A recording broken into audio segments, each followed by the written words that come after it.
Hello, everybody. My name's Milan Starcic. Welcome to Freedom Rising, a podcast dedicated to empowering individuals on the journey to personal growth, lasting serenity, and freedom from addiction. Tune in and join the movement. Your journey to freedom starts here. You know you are welcome anytime. Hey, everybody. Welcome to the 5th Recovery Freedom Rising podcast. We're here to grow in our journey together. I'm Milan Starcic, the main host, and this is my co-host Curtis Block and Craig Colter. We're three souls on the path of recovery with the desire to expand our lives and experiences and share them with you. Tell us a little bit about yourself, Curtis. My name's Curtis. That's Jack. And thank you for asking me to do this podcast, Milan. I'm from Saskatoon, Saskatchewan, up here in Canada.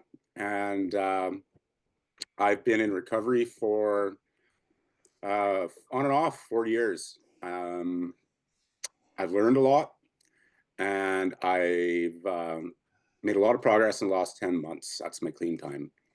So, other than that, as far from going into personal details, that's all I got for you. And what would you say your pivotal moment was when you were entering the program? When did it catch, or what was the moment that it sort of took you and you felt you saw a path to freedom with it? As when I realized, my very last reservations that I had that I didn't know of.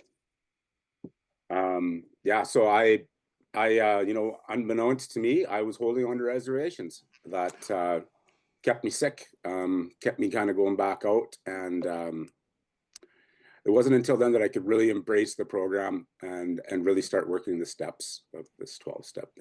So for somebody who's new, though, who thinks a reservation is something you make at a restaurant, can you just describe what a reservation is and how it was affecting your life?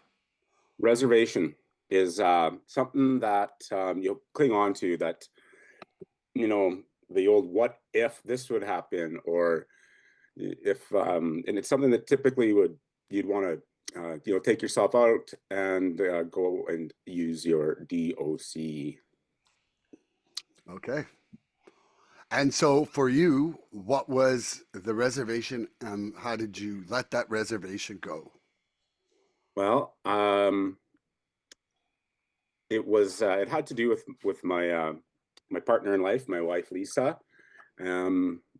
She was actually at a treatment center.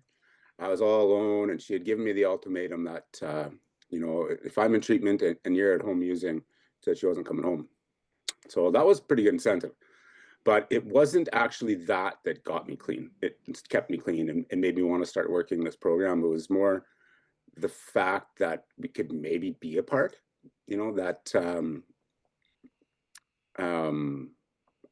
I could do this alone. That was my reservation, is that if she's not clean, I'm not clean.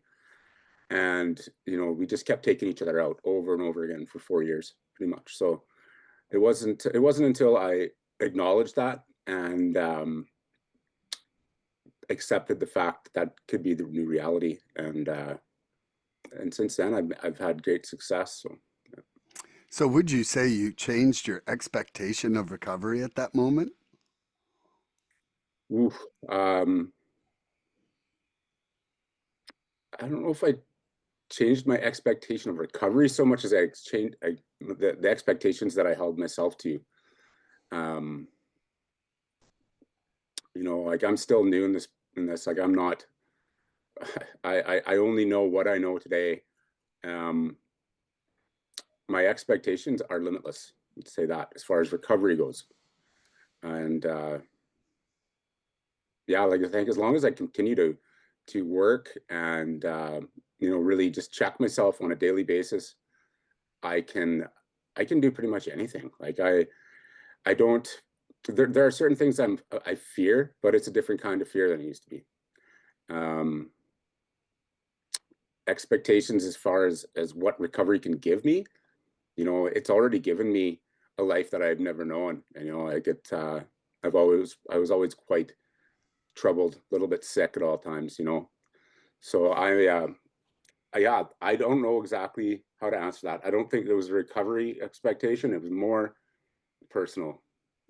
Well, I just meant in the sense that your expectation was that without her being clean, you couldn't be clean. That's right. And so by you changing that belief that you could be clean on your own, I mean, I feel that that's an expectation shift. Maybe I'm wrong, like Yeah. I guess when you look at it that way, I started to really look at who I was really hurting with my choices. It's hurting myself, number one, but I've got two young children, and also a 17-year-old who's out of my life.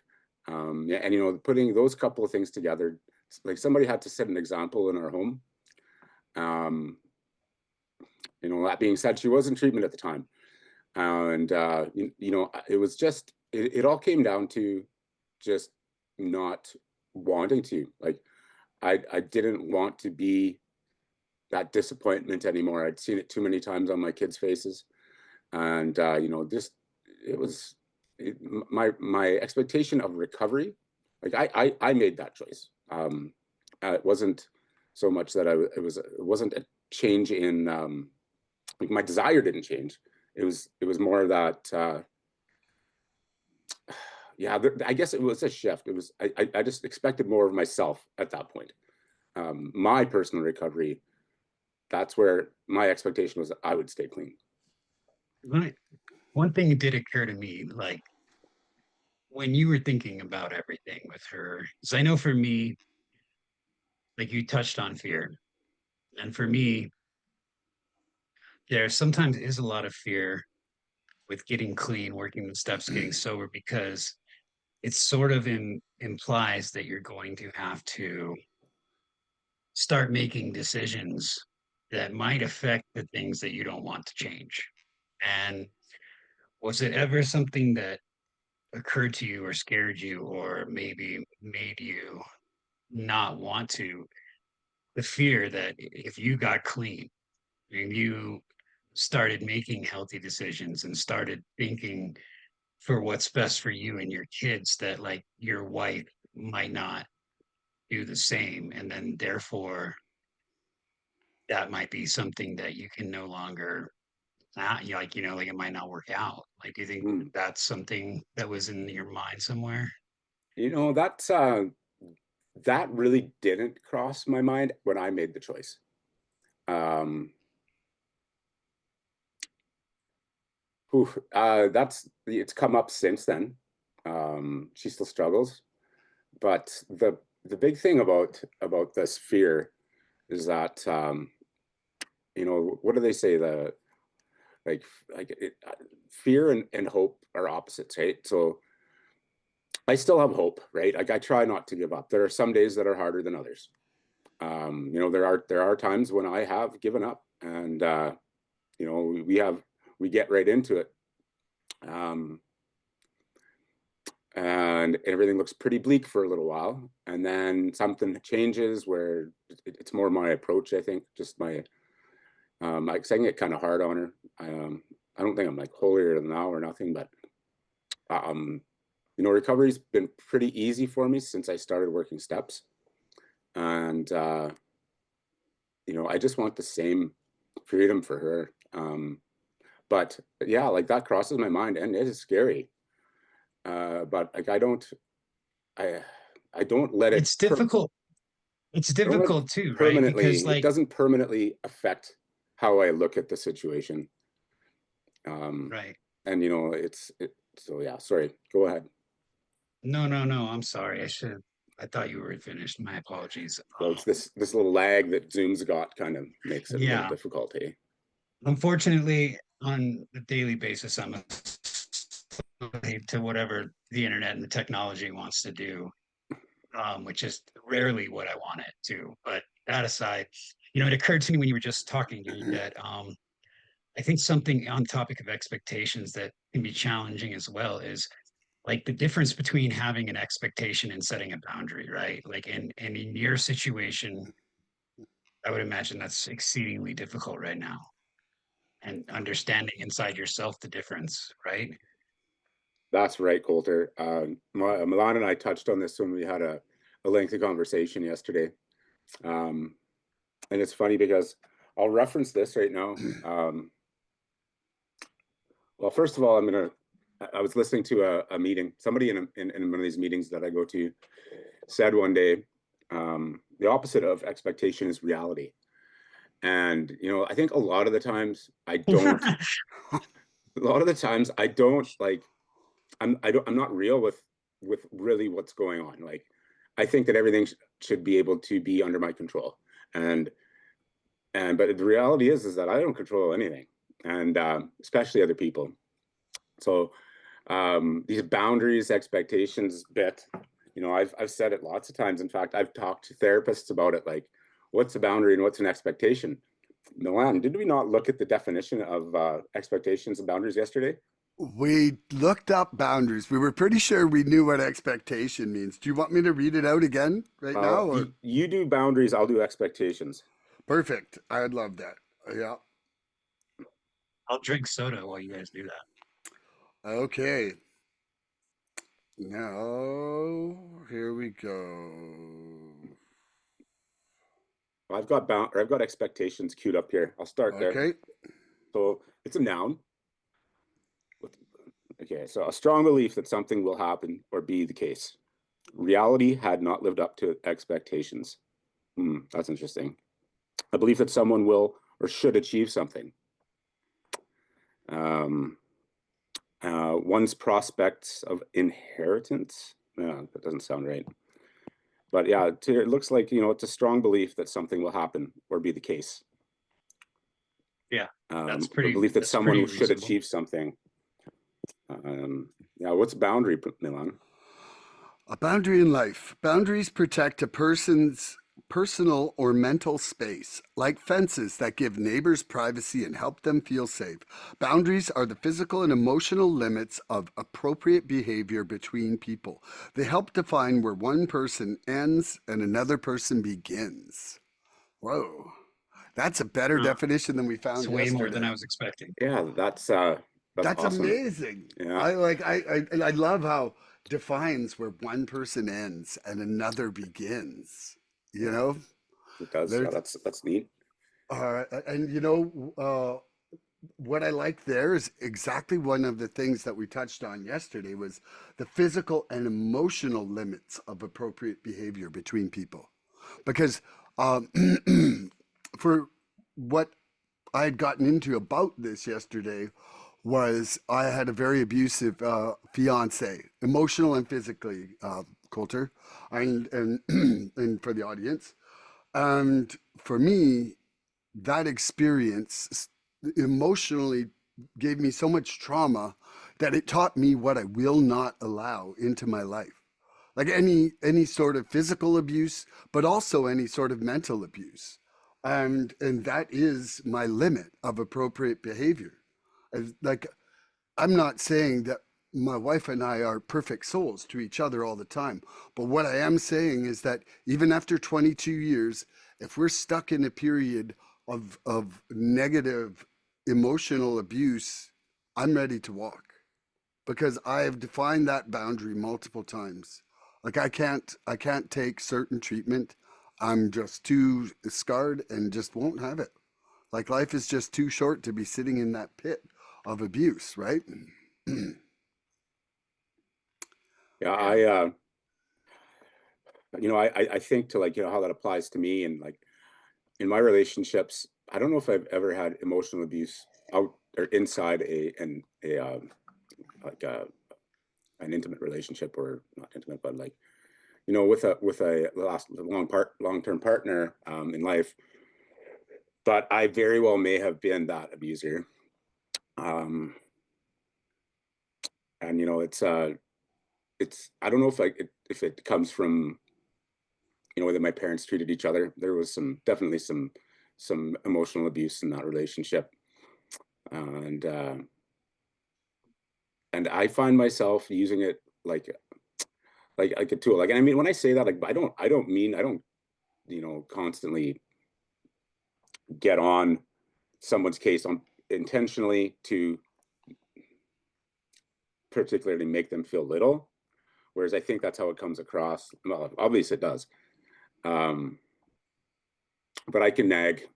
I can, and then sometimes it gets a little bit heated, and in the moment I might say something that I regret, which would qualify as emotional abuse. So, um, yeah, Words you can't take back, you that's know? right. Yeah. And even So true. in the song I wrote this morning, it's like, the words go on and on. Like a moment's gone, but words go on and on.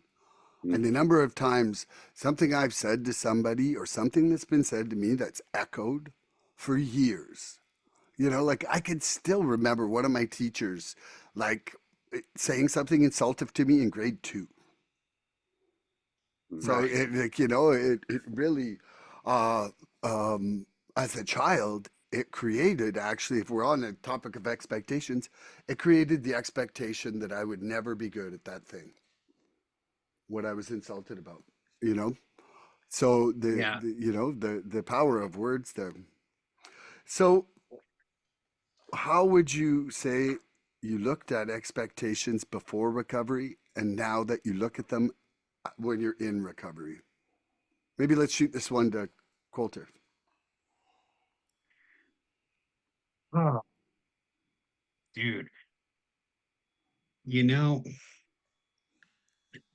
I, I think for me, this is gonna maybe be a weird answer, dude, but uh out of recovery, when I was getting high, I'm sure I had lots of expectations, but I didn't really feel it or give a fuck what happened because I was high. And when I'm high, I'm really high all the time, dude. And like I'm doing like everything else is just happening, you know what I mean? And then it is what and then whatever. But now I have to be so careful about expectations because like if I set myself up, like I fucking get hurt, dude, and I have to feel it.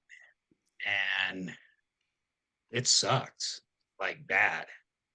So Are you evaluating and noticing that you created the expectation?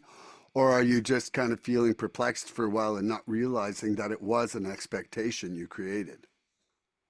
you know, it's kind of like something I go in and out of awareness with as with many things, right? Like I think a big part of like progress in recovery is keeping a constant awareness of things, right? Like I in the current phase of my recovery where I'm at now, I need reminding a lot. I need that's why recovery is so important because it's like every day we have a JFT, every day every week we work on steps every this like I need these things to be at the foreground of my awareness like on a regular basis, otherwise like I'm living in the world that my head created, and that's a terrible place, dude. Like that's all bad up there. And but very much so, like expectations are incredibly dangerous for me, um especially when it comes to other people, right? Like when I'm operating from a standpoint of, I want this to happen because it's going to make me feel better, or you know what I mean? And I build this thing up, and then when like things don't happen that way, like it's it crushes me and puts me into that whole mental spiral of like, you know, wh- whatever it is, like this is what's happening, whether it is or not. What like there's something wrong with me, blah blah blah. Like just all this negative stuff that I is dangerous for me. That's what takes me back to like at the point where I'm like, I can't feel this anymore. Where the fuck is a bottle? Where are a pill? Something like because I don't want to do this. You know what I mean? So I think it's just one of those things we have to be really careful about before we form that expectation. We need to be aware of it. You know what I mean? Did you doing your first step for bring that into awareness for you back in the day? And were you able to modify your behavior from those findings? So from where I sit right now at this time, it's difficult for me to pinpoint an exact when, but what I do remember and what I do know is that you get to a point in the journey where you love yourself and you're okay with yourself enough to where you're not using people, places, things, other outside things to require those expectations to elevate you. Like you're at a point where your spirit and yourself, you're elevated enough that these things don't crush you. Like there's still gonna be letdowns. There's still gonna be things that don't go your way, but the difference is in the intensity of them, I think, for me. Yeah, I would say that none of us are perfect, right? And it's all sort of a little bit step by step. And now, Curtis, do you think you look at expectations different before recovery and since recovery? Or even just your level of awareness of them? Or would you like to go off on that sort of question? It's hard for me to, you know, and when I think about expectations, I think about it within relationships, close relationships, and I don't see a difference per se. Like, does it say the expectations that I had? Um, well, I guess I wasn't. I've always been an addict, but you know, there's certain stages through my addiction where I was able to manage my life pretty good. Um, and now I find myself like in a totally different thing. Like, so my expectations may be, I would say, hyper tuned right now, which isn't a good thing. I know this. But you know, before addiction took me to a place where my life became totally unmanageable. I led a life that was really busy. Um, you know, my expectations were focused on myself and my career. And I mean, yeah, there were certain expectations, but honestly, I was so busy. And I mean, life was a little different. Like we had babies in the house. Like I'm talking, like, so, you know, I don't expect much out of anything other than those people that I've chosen to spend all my time with. Like really like, and outside of my home, I don't have much for expectations. Like, you know, it doesn't affect me. It doesn't make me, it's not ever on my mind. Whereas the things that, you know, the things in my home, that's where my expectations lie. Like I could give a hell if Joe Blow wants to spend his day whichever way he wants. Like just go and do that. It has no effect on my mental health. Um, but you know, those that I care about most, I I mean, there's certain expectations, and before, like when I was using, I didn't have expectations. I didn't need expectations. The only thing I needed was to stay high enough that I didn't feel anything. Really, Mm-hmm. what it was like. I'm not to Right. say that I didn't have moments where, um, where I was, you know, like psychosis is a huge part of my addiction story. So like I can't. I'm sure that that there were moments when I was really messed up that was like, oh, you should be doing this and this is that, and we need to do this, and if this doesn't happen, then I'm out. You know, like there was moments like that, but they were so polluted with uh, with substance that like I remember bits and pieces, and they'd pop up. It's weird, like they'll pop up, and I know there was a time when I was really like I was gone, like literally and physically, like mentally and physically gone away from those that I loved the most in my life. And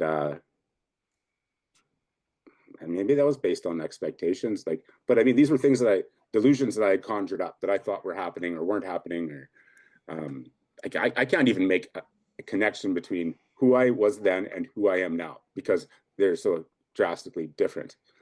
And but you know, I can compare it from before the drugs took me to my knees and that I was stuck in. I was stuck in that for about 4 years. well, maybe not, say 3 years.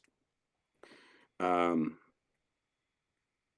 yeah, I had expectations, but think about it, like I used a different type of substance back then, and it was work. Like I would literally find a way to like just get out of everything and go to work. Where that was the wrong thing to do. Like it was. Work is an addiction too for a lot Yeah. of people, really. And it's the perfect excuse, right? Like your family can't argue with the fact that you need to make money so they get to live, right? Like at the end of the day, it's the perfect alibi Yeah. to avoid Really everything. is. Yeah. I So I mean, mean, I've had expectations prior, and I don't know if a lot's changed, but the difference today from when I would hold expectations, say unrealistic ones, or maybe unrealistic in others' eyes. Um, the difference today is that I'm aware of it, and I'm getting better, but I'm not there yet. Like um, I've started reading some literature on some codependency stuff, and it's it's eye opening to say the least. It's rough. Um, It's rough shit right there. yeah, but like I don't know, man. Like expectations, like what I don't know outside of relationships. I mean, enlighten me. Like where else would I be? Where else should I have expectations? I guess you have expectations of like your governments, all right? I So you have got to Well, clear the road. expectations You of got to my clear the roads. finances, of my shelter, of my food, of, how somebody else is going to treat me. Like I would say that almost everything I'm about to do, I have an expectation of.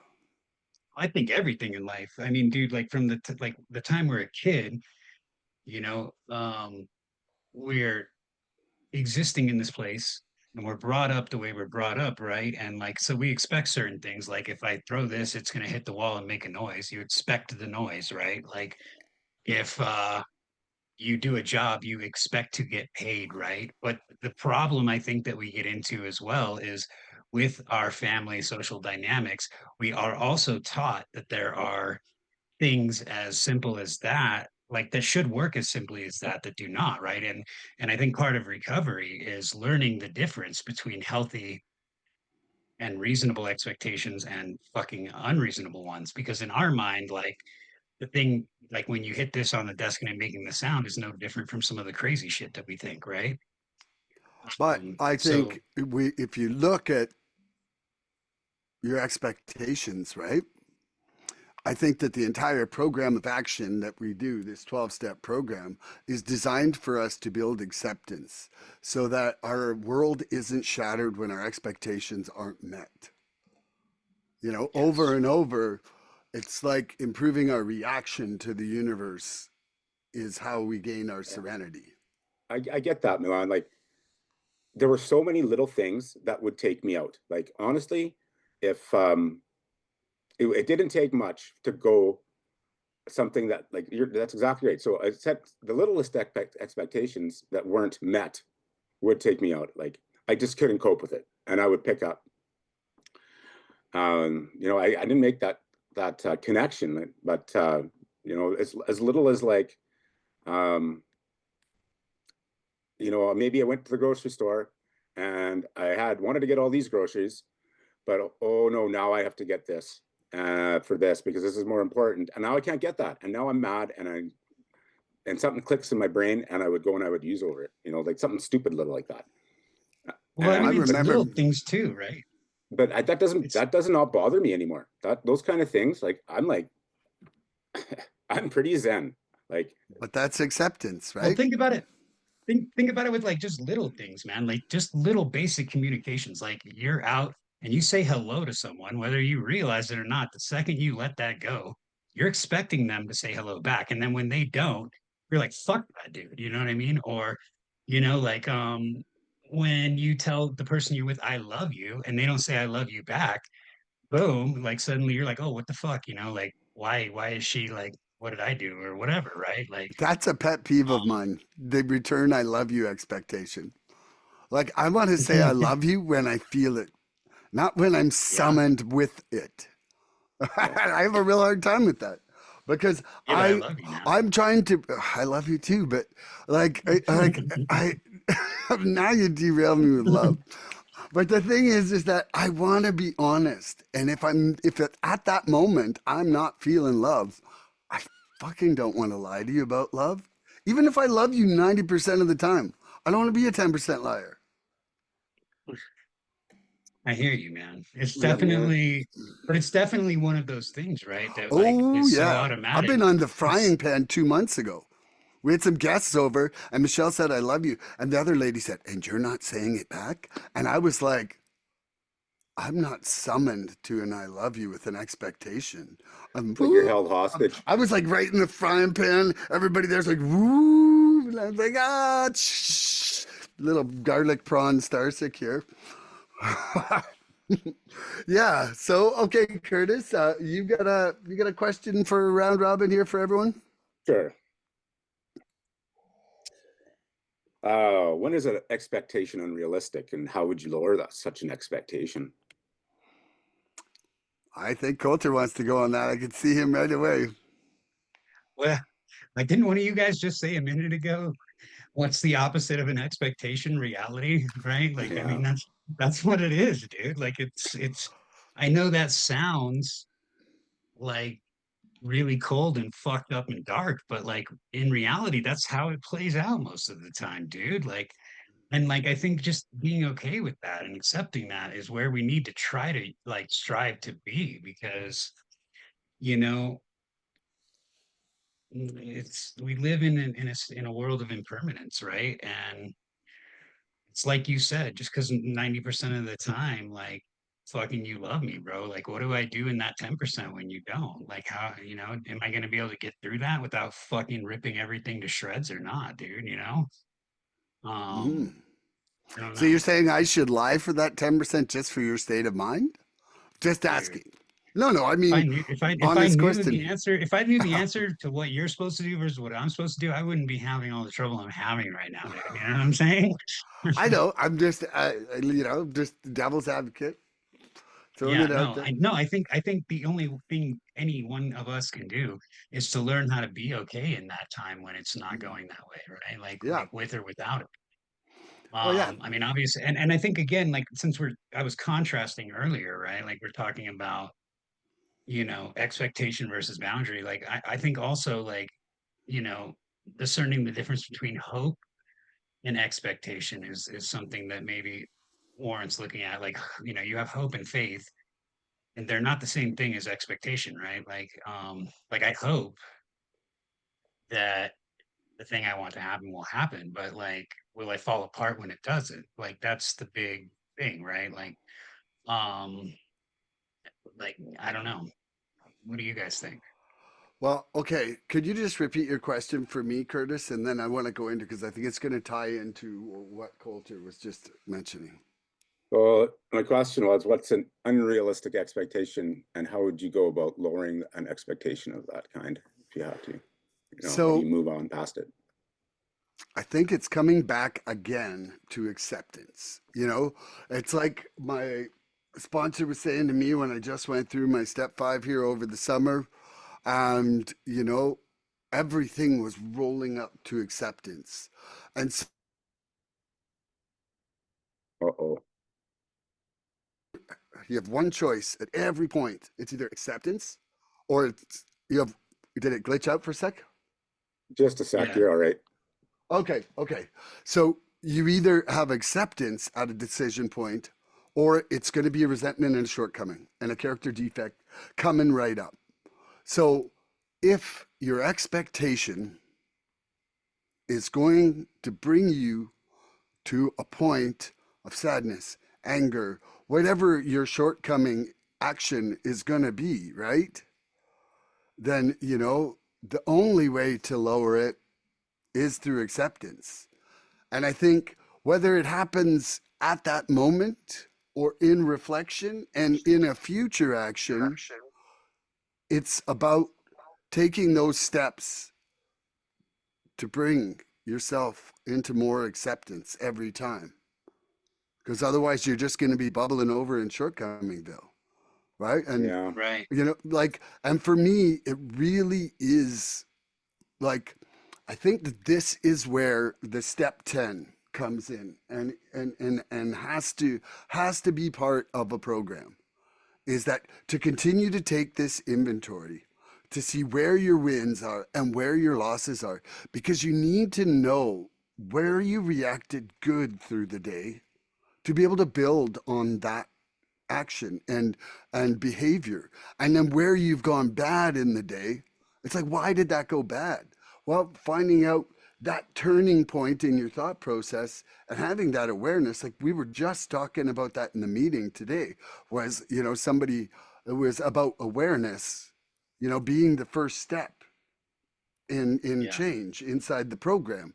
And it's like, without doing the inventories, honestly, we're never going to know to change. We'll never be So able to Right. change without looking at the roots of our part. Like my first sponsor, when someone said, oh, well, when's the last time you did the steps? He's like, I do all the fucking steps every fucking day. Like, and he's taken 27 years. He's actually celebrating his 10,000th day here in January. But the thing is that for him, he would roll through the steps at a moment in a lineup at the store to see where he's fucking up at that moment. And that's kind of like, practicing a karate move and having it as instinct. It's like how we work the steps. When someone's not working the steps, then they're not going to have that strong muscle to be able to change their habit. I'm going to ask this question then. So it's been said that expectations are just future resentments. So, which I totally understand because I've lived that. Um, so if I am accepting that somebody's not going to meet my expectations, I mean, I don't think it's possible to. I mean, you can lower your expectations, but I think there's going to be a certain level of resentment, even if you don't act on those shortcomings or those character defects, which in turn leads to a, like you said, the whole being kind of held hostage in a love scenario, right?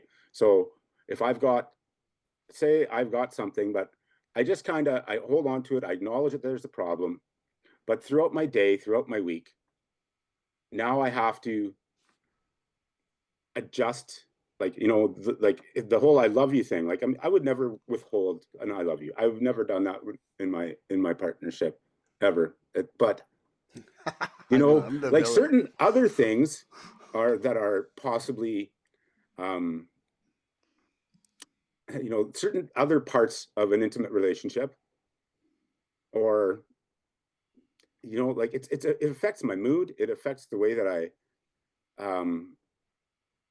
interact with that person. Just because I'm not getting angry, sad, Mm-hmm. or whatever, like in the face at the moment, like on the inside I'm going to be a little sad, you know I'm probably going to be a little angry, and then when that whole love thing starts, Mm-hmm. then how am I supposed to like feel that? Like, I mean, not that I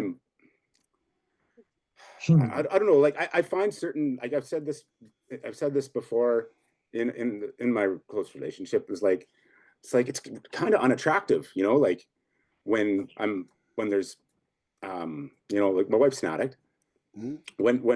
when the truth doesn't come out until it has to come out, when there's been some kind of something's happened that is not very, there's no openness, or um I'll just go out and say lying, like, am I supposed to just say, oh, that's okay, I accept that? And and I mean, there's the whole boundary thing too, but My sponsor would say, first thing he would say is, pray that out loud 10 times. Please take away my sadness. Please take away my resentment. Please take away my anger. Out loud, like before anything. Because the issue is not her action. Her action and you are both still alive on this planet, right? The issue is with your reaction to her action. And that is what the program is trying to allow us to do, is build our acceptance. Because whether it's something big or something small, we still have to be working towards acceptance. Well, and also, don't you think like it's also like a problem solution thing, right? Like okay, if you have an expectation, like you said, it breeds a resentment. Whereas if you have a want, it's the opportunity to be in the solution, right? Like so for example, if she acts a certain way or doesn't respond a certain way that you want, and you're expecting it and then it doesn't come, then you're pissed, right? And then you act badly and you just keep bouncing off of each other with that same mentality, right? But like if you approach it as this is what I want to happen, then you can look at it as okay, how do I get to there? How do I get to the thing I want? Right. And it's not going to be in being pissed off about the expectation that didn't go your way. That's definitely, I can't tell you what the thing that will get you what you want is, but it's definitely not that. Right. And I think that's a big part of the program too, right? Is we're learning how to exist in solution and not fucking problem. And I don't know. What do you think? In Wow. addition to what you just said, I do believe that you have to look at the overall picture. Like, if you had perfect control and the world was a puppet, right? You know, like that one of the things when they're talking in the A book is like, you know, that you're the puppeteer. And that's part of the problem, is that we're trying to control everything in our world. If you were the puppeteer, do you think that the other players in the play would be happy? No, they would be resentful because they're not getting to be them any more than you would be getting to be you in a situation. So if there has to come a point where we decide, do we get control or do we get serenity in a relationship? Which one do you want to move forward with? That's very well written, I guess, if that's a quote. Uh, you know, I'm not gonna deny it. I have control issues, and We all do. Oh, they come out of like when I see somebody suffering, and I know that. Well, I guess I shouldn't say I know, because that is part of the problem. When I've experienced relief in similar struggles by doing certain things that were suggested to me, um, when I suggest them and they're not received or acted on, it's freaking hard to watch somebody continually struggle when I know, wait a second, when I've experienced that there is a way to grow out of them, out of that struggle. And Absolutely. like it is so hard.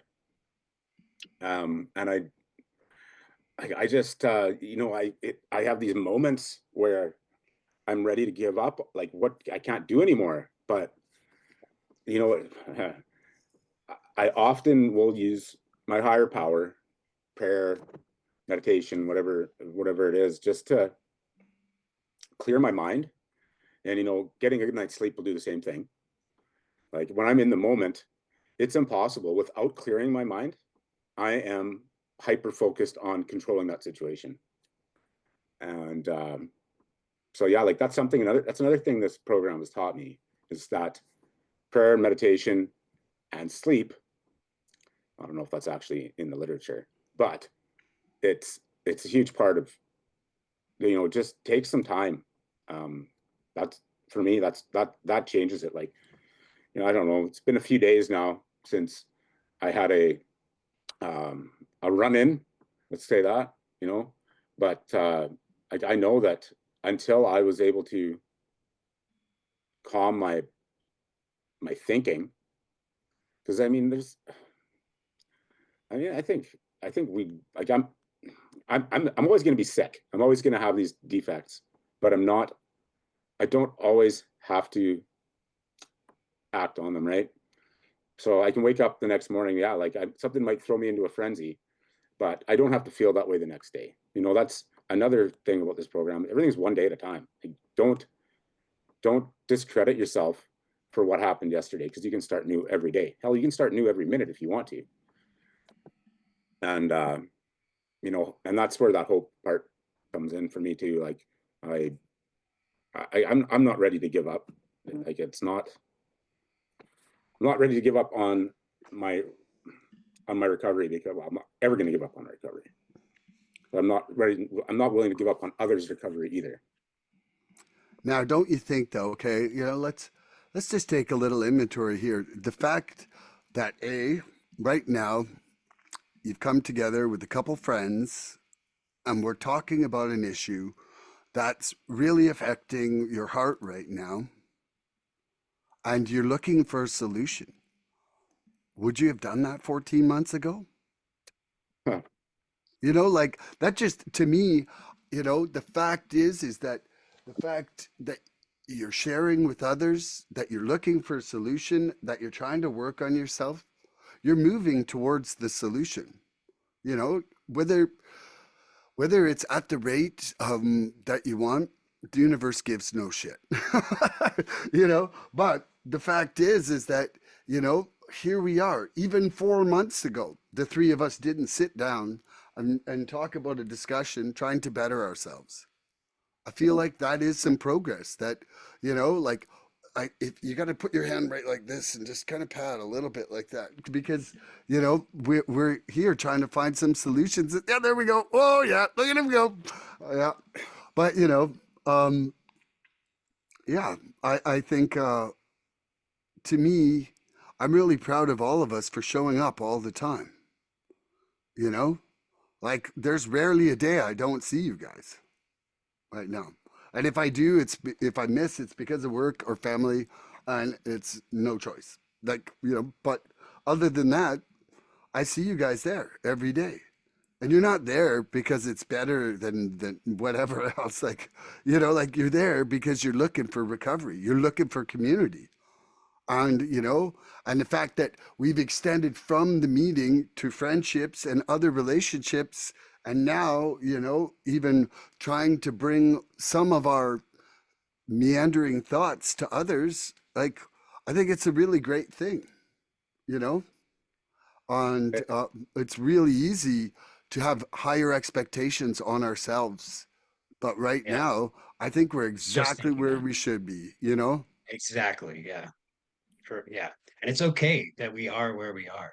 It's okay that it's not what it's gonna look like when it's where we want it to be, right? Like that it's just an is thing. Like we are where we are. And like Milan said, I think we're exactly where we're supposed to be. I And agree too. Yeah. yeah, Do you I have another question there, Colter, that you wanted to bring up? only 10 million. No. Um,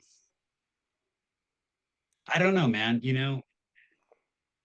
Ah, it's funny because when we were talking earlier about boundaries, I was thinking about it. And when I was going through what you're going through right now, Curtis, in my marriage, dude, I remember a fucking He hard part doesn't for know. me. He doesn't know that part of the story. It might be good for you to go back and just kind of let Curtis know about it. Well, I he know a Curtis little knows. bit.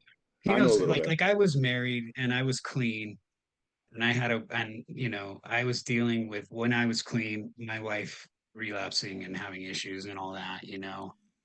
And back to the whole thing we were talking about with boundaries versus expectations. Well, the thing about a boundary is that there's an implication with a boundary, right? Like you don't just say this is a boundary because that's worthless by itself, right? Like a boundary comes tied with a consequence, right? Like if you hit this boundary, this is what happens. And the hard part for me was always knowing A, what was reasonable, and B, fucking adhering to it if you know what I mean? Like I had a habit of fucking being like, oh, if you do this, fucking this, and then like I didn't want to do the thing I said, like, because it would fuck up my whole comfort and like everything that like I wanted to keep, in the boat and not rocking, right? Like, so I don't know. I just know I struggled with that a lot. I wonder, has that been a thing for you too? Oh boy. Um, yeah, I second guess myself a lot. Uh, like I'm just really getting to know myself. And, how many of my like maybe my expectations or maybe this is the wrong boundary. Maybe my boundaries need to be pushed back a little bit and give some a little more freedoms, right? Like Too and rigid. now I'm at the point now where I'm looking at um finding a way to back off. Like I'm because what I've been doing hasn't been working. It's just making things worse. And is is that the right thing to do? Because I very well may be enabling again, and that's the one thing that I said I expect out of myself is that I will do everything I can to not enable my wife to use drugs, and It's very hard, including putting dude. safeguards in place, like creating friction with access to money and I'm not like I'm not asking her to always share her location and stuff like that. I'm not doing that. Like you know what, she can go do whatever she wants. But when it comes down to there are certain things that I feel like I still should do to keep her safe Yeah, and your kids, right? You and the have to think about kids. yourself, Yeah, your kids, and her. Like, you guys are a family, a collective, yeah, yeah. and The kids made it you, through a heck of a lot worse than what we're going through right now, and they sure don't like it when dad starts getting mad. When dad starts when they wait a second. They don't like it when dad makes mom upset. Because then it's like I don't know. They're like they love her so much. Nobody wants their mom crying, man. No.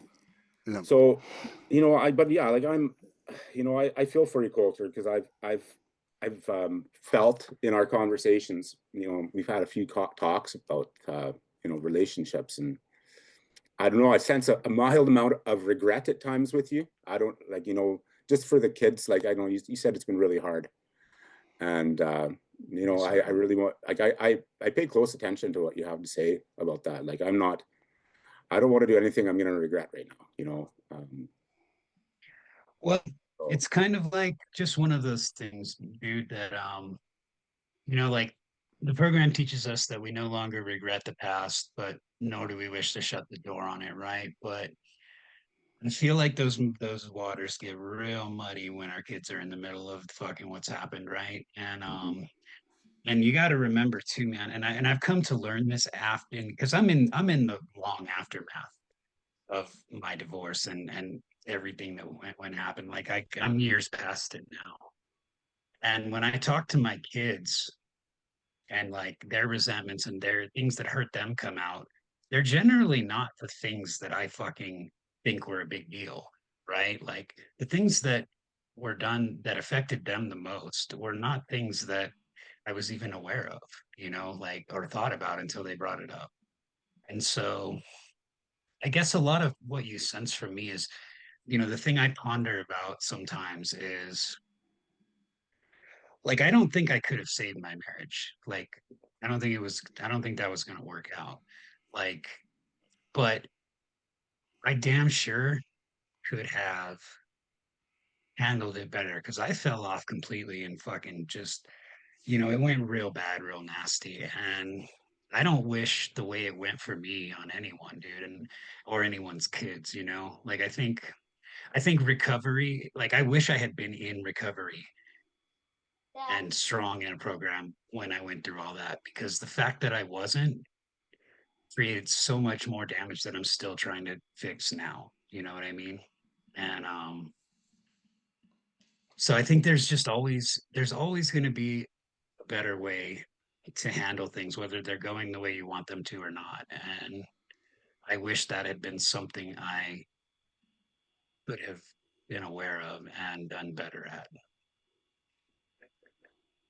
Thanks My for that. biggest regrets inside, that my hardest to let go self resentments are concerning my daughter, then my wife, and then myself. Like, there's just once certain things just get shattered in a child's life, certain images or securities, they never come back. And I know the day where I did something fucked up and I was never the same dad to her again, and that's one of the toughest things for me to live with. And I would say that I've gotten rid of so much guilt through step work, but that's one that it's just like, man, that amend is going to take years to recover from, and I'm trying, and she knows I'm Yeah. trying, and there's acknowledgement for it, but man. So when, like, obviously one thing right now that I think we're all struggling with are self expectations, you know, and Yeah. how do you manage? Okay, I'll ask you first, Curtis, and then you can go at it, Colter. But how do you manage your self expectations with patience and acceptance? I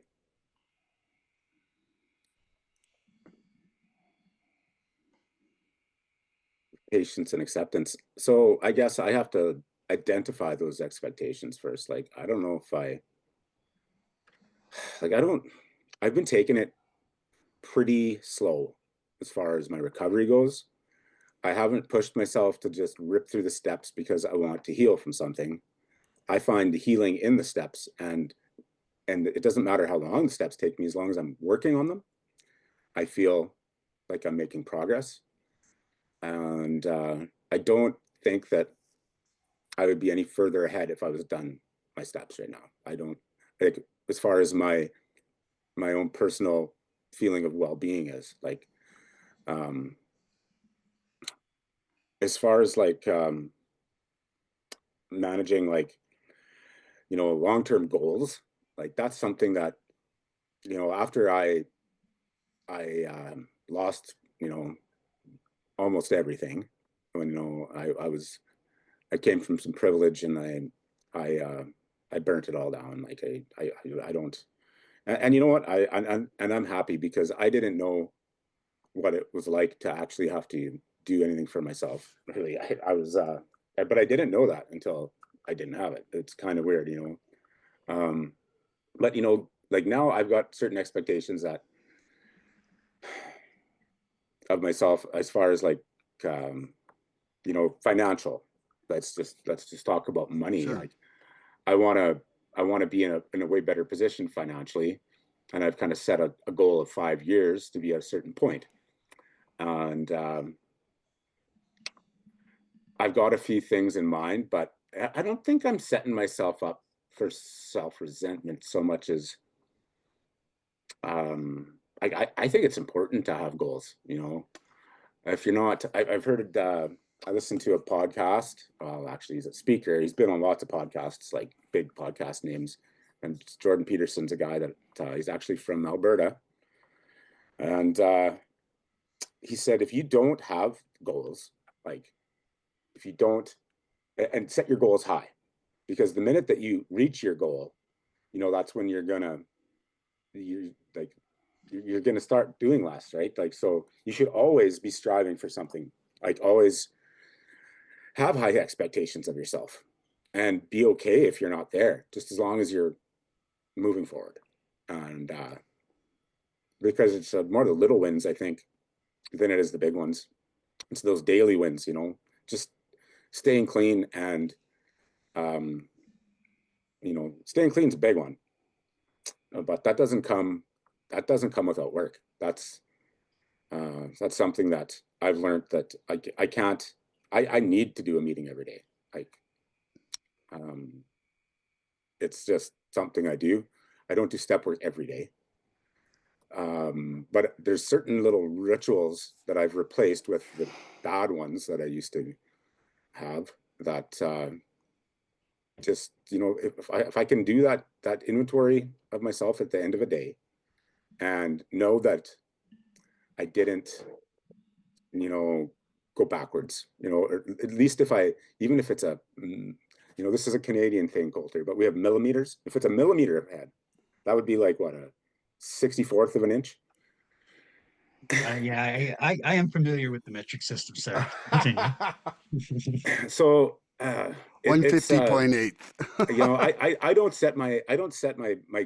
don't set really high expectations for myself. Like, maybe I should more, like, as far as being able to work on these things that affect other people's lives, like when I do get upset or sad, and it usually doesn't come out as sadness, it usually comes out as anger. That's something that I should have a minor expectation of, and I do. I'm trying. I really am. Something else just crossed my mind. Expectations. Shoot. Oh, daily, like I've been making lists.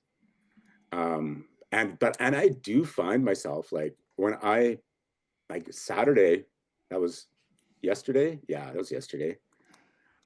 Like, I had all kinds of things. I didn't write it down, but I knew what I needed to do. And I just didn't have it in me. I'd worked a long week. But I was kind of hard on myself. Like, I really wanted to do it, and I found myself just kind of taking lots of, like, inactive time, say that, to just rest. And I think I am a little hard on myself at times like that. Like, I need to. There's so much I want to do. Self-acceptance. But I have to realize my limitations, and such as they are, we all have limitations. And Yep. But something I can say is that in the last 10 months, the stuff that I can do today, even from like 5 months ago, like those first like 3 to 5 months, I didn't do a whole lot of anything. I just healed. Like, I would do a lot of sleeping, and my expectation was just to not use that day. That's it. Just don't pick up because things are getting better. And now it's like, well, how much can I get done?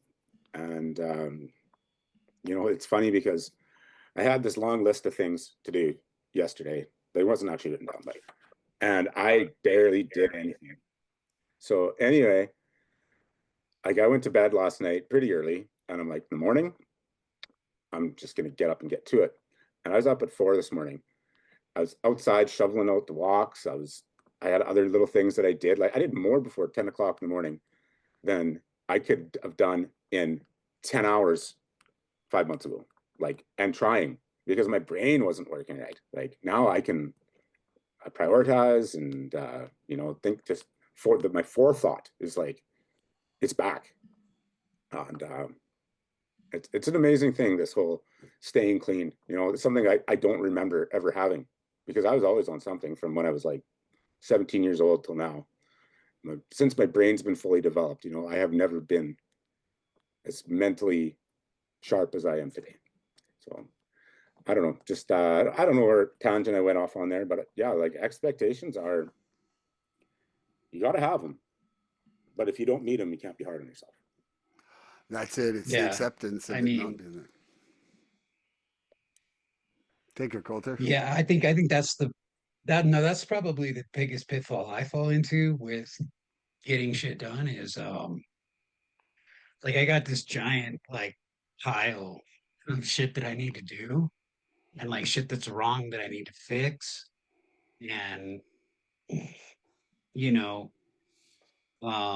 it's been on hold for so long, right? Because I, I like as you guys know, I went to prison, at the end of my addiction at this last time. And so the thing about the thing that people don't understand about prison, I think, is that yes, like we all know like the horror stories, and like yes, when things go crazy in there, it's bad.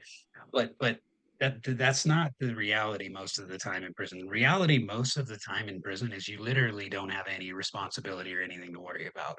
Like if you have a job, like I taught math at the GD program, but like other than that, like it's you don't worry about shit. Like you sit on your rack, make sure you have enough tobacco, and that's it, dude. If you need to do something, they put a piece of paper on your bed that says you need to go do it. Like you don't got to worry about shit. Then coming out, it's like, oh, by the way, this whole life that you completely fucked up and destroyed and left in this state of wreckage is still in that state, right? And now, um, you have to deal with it. So it's like I have this expectation of myself that like tomorrow I have to wake up and fix all this shit. And when I realize like that I can't do that, like it makes me just want to like go back into that prison mentality where it's like fuck everything.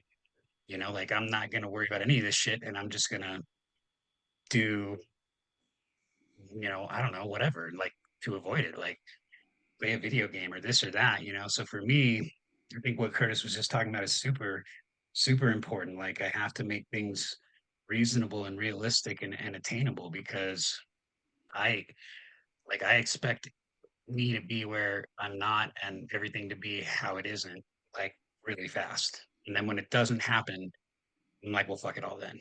You know what I mean? Yeah, I Can think I it's ask you a question, Colter? So would you say that, but like, would you say that do you ever see yourself going backwards, or do you just see yourself like, do you know what I mean? Like, do you ever look, I haven't experienced that yet, where it's like, oh my goodness, I'm slipping. Like I'm not where I was. Like I've seen steady growth. I'm just curious as to like, do you see that that you got it one day and you don't the next ever? So here's the thing. My perspective is fucked up because that's just how I am. And I think it is for all of us. But for me, I see it as like a wave. I see it exactly like you just described. Like I feel like I do good and bad and good and bad and good and bad. But what I need are people around me like Milan.